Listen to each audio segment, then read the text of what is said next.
Assalamualaikum warahmatullahi wabarakatuh. Let me introduce myself. My name is Intan Melyana.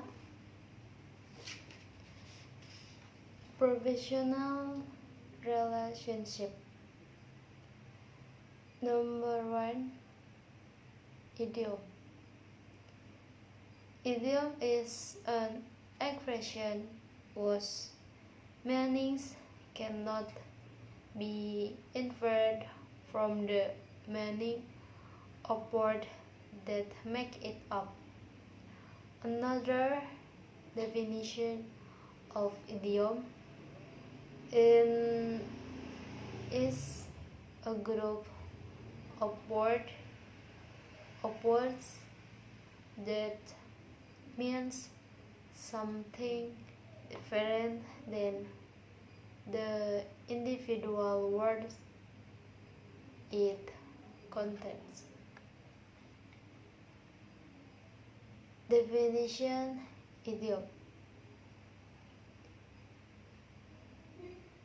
Meaning: when a person does not take sides in an argument or is hesitant to choose between two sides in a dispute in order to remain neutral. Example: you can sit on the fence and longer. You must choose whose side you are on.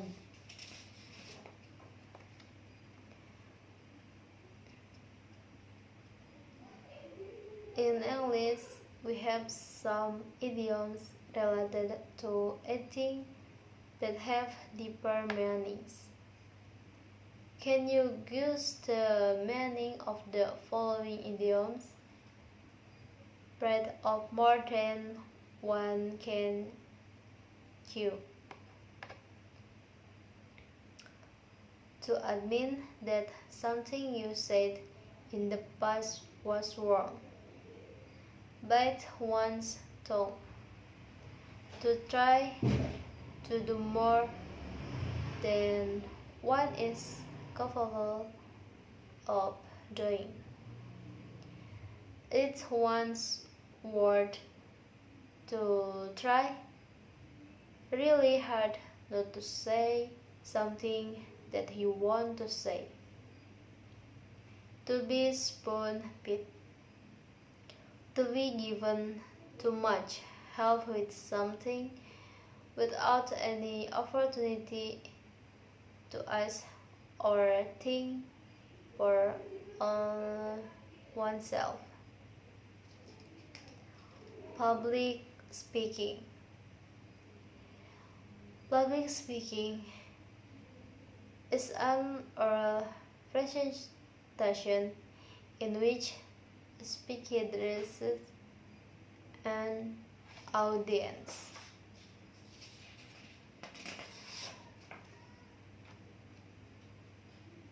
Message. The message has two kinds, a verbal and non-verbal.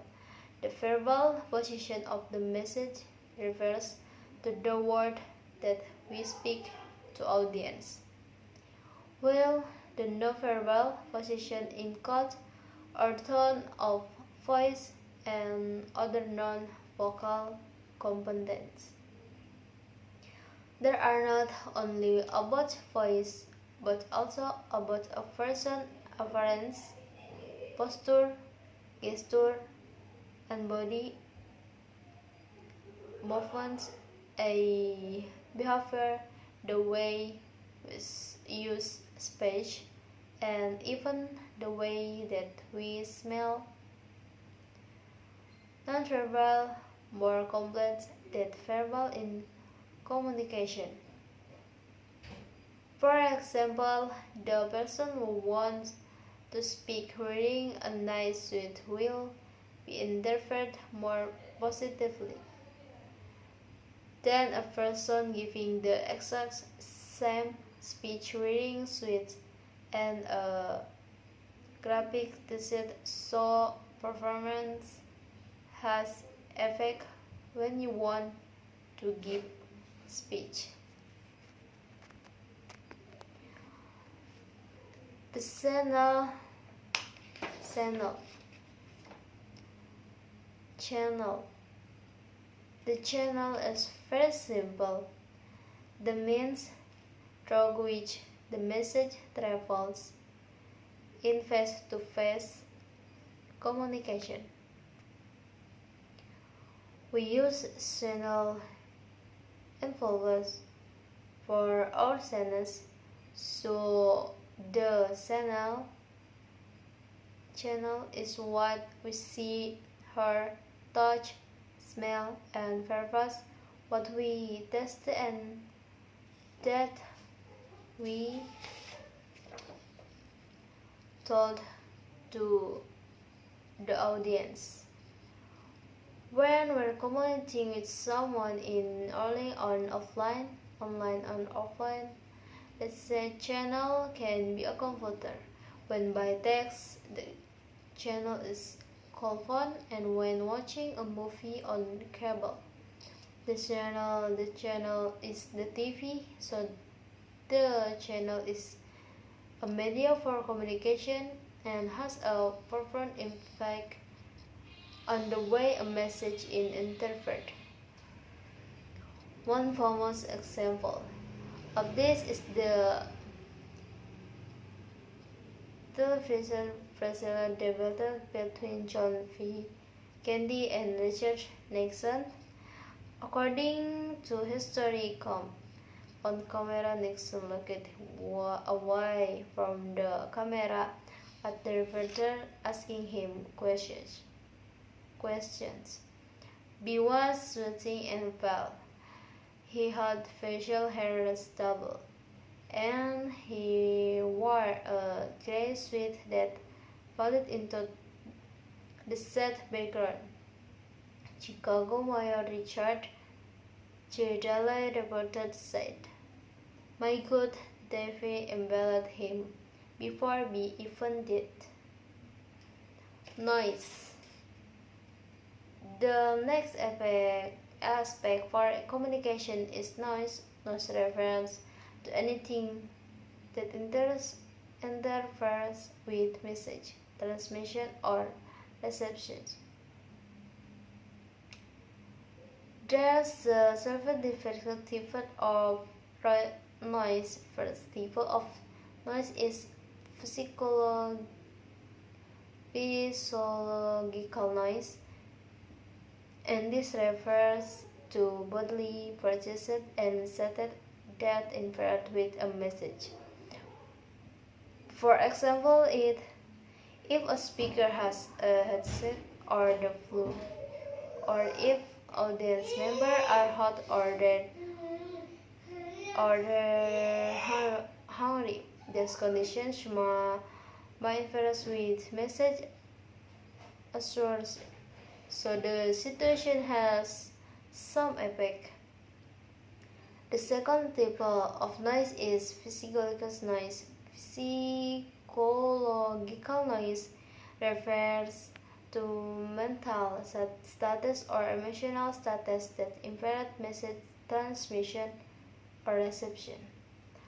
For example, if someone has just broken up with a significant other, or that can worried about their grandmother who is in the hospital, or if they are thinking about their shopping list, this might interfere with communication process as well. Word view. Most people don't give a lot of thought to the communicating process in the matter of our interaction with others. We are operating and looking a lot of thought. The recording and decoding process might appear to be fairly straightforward. It is actually much more complicated than it same. The reason for this is because we all have different worldviews. Worldviews is the overall